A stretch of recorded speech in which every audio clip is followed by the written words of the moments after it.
if by the grace of God, mabalik ako,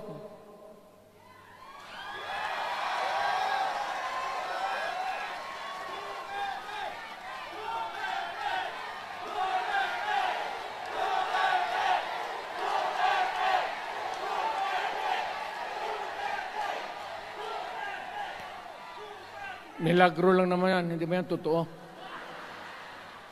Utang ina ko mabalik ako, arestuhin ko kayo lahat for the swindling of the Filipino people.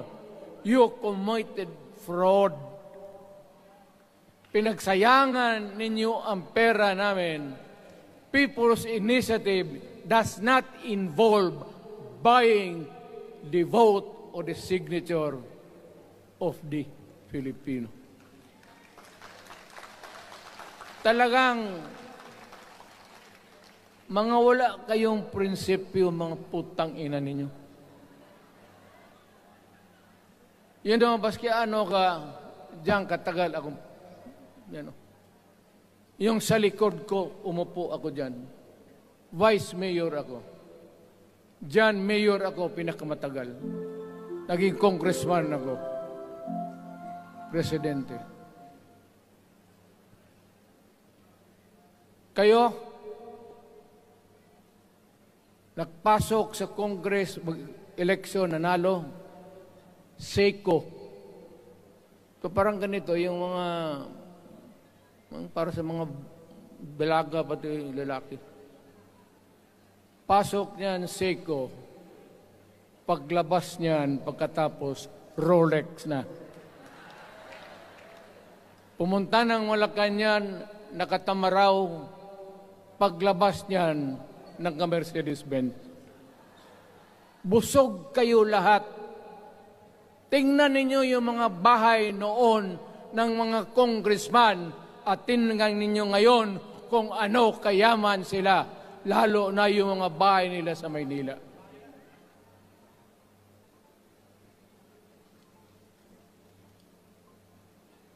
Wala kayong masabi sa akin. Alam mo bakit diretsahan ako magsalita?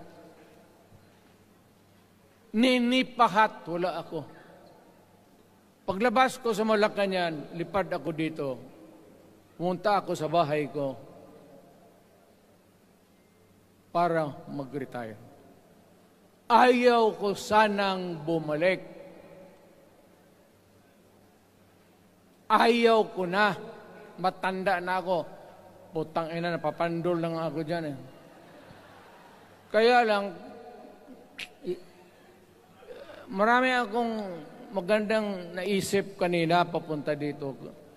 Kaya yung sumasayaw lang kasi yung mga ali. Nabakante tuloy, nakalimutan ko kung ano ko nang sabi. Tangina. Huwag kayong magpaloko. Alam mo, Parliament, ang ambisyon niyan, karamihan, galing kay Lisa Marcos pati kay Romualdez. Bongbong bangag yan.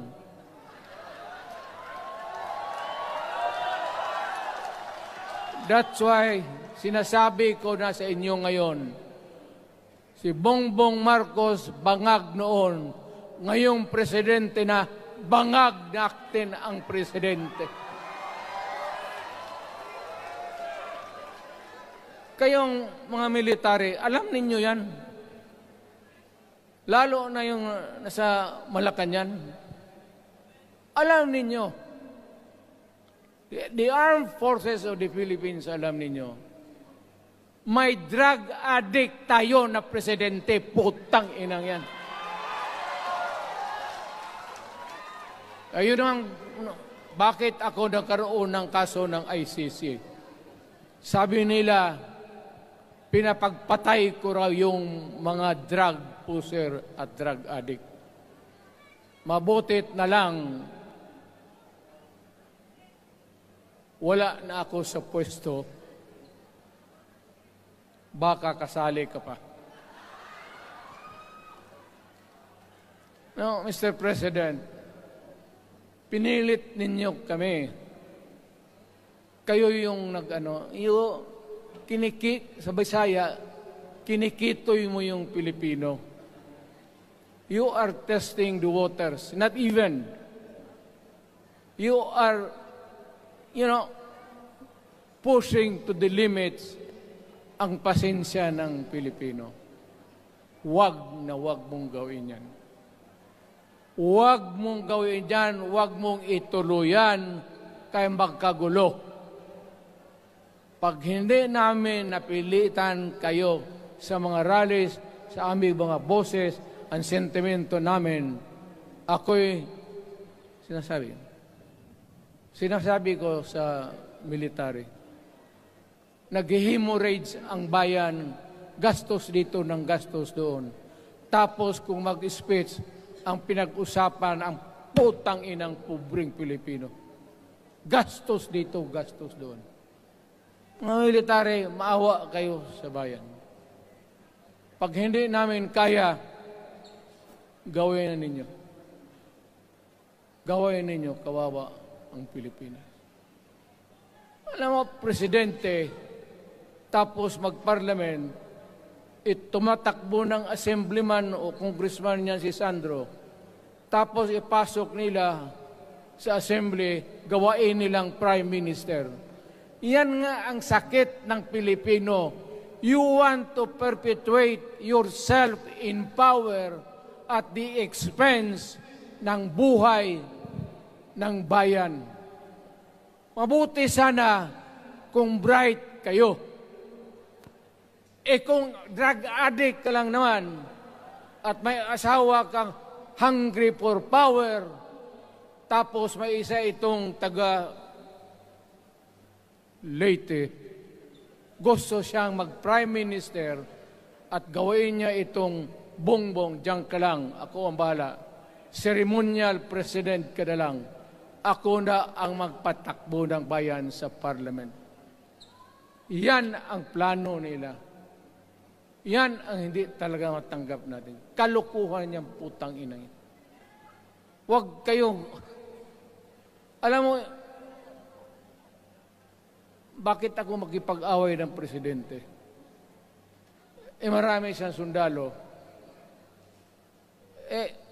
Kaya natin, kayong pumalag, pero there is always a time for everything. May panahon na ikaw ay sikat. Sa ayaw mo at sa hindi, may panahon ka talagang bababa dyan sa Malacanang. Gaano katagal ka man to hang on to the power, that is for God to decide for the nation. Kami, patayin ninyo, wala na akong silbi. Tapos na ako, naging presidente na ako. Nakatikim na ako ng pag-upo ng silya dyan sa Malacanang.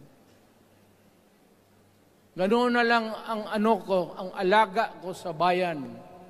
Alam mo ba, tanungin mo yung lahat ng senador, magbisita sila, isang kanin, isang pork chop o isda, sabaw. Noong panahon ko, sabi ko, yan lang ang mapakain ko sa inyo. Walang steak kasi mahal yan. Hindi natin pera itong kinakain natin. Yan ang totoo. Magtanong kayo ng taga-Malacan dyan. Hindi ako nagpabibida. Sinabi ko lang, huwag ninyong kalimutan, Mr. President, ang delikadesa. Mahirap yan. Magkaroon tayo ng... Ngayon, mula naman, yun naman lang ang dapat lang pagpintuhan natin. Huwag kayong pumayag dyan. Binabastos kayo. Alam bakit? Bakit nadalhin tayo sa parliament? Anak ka na.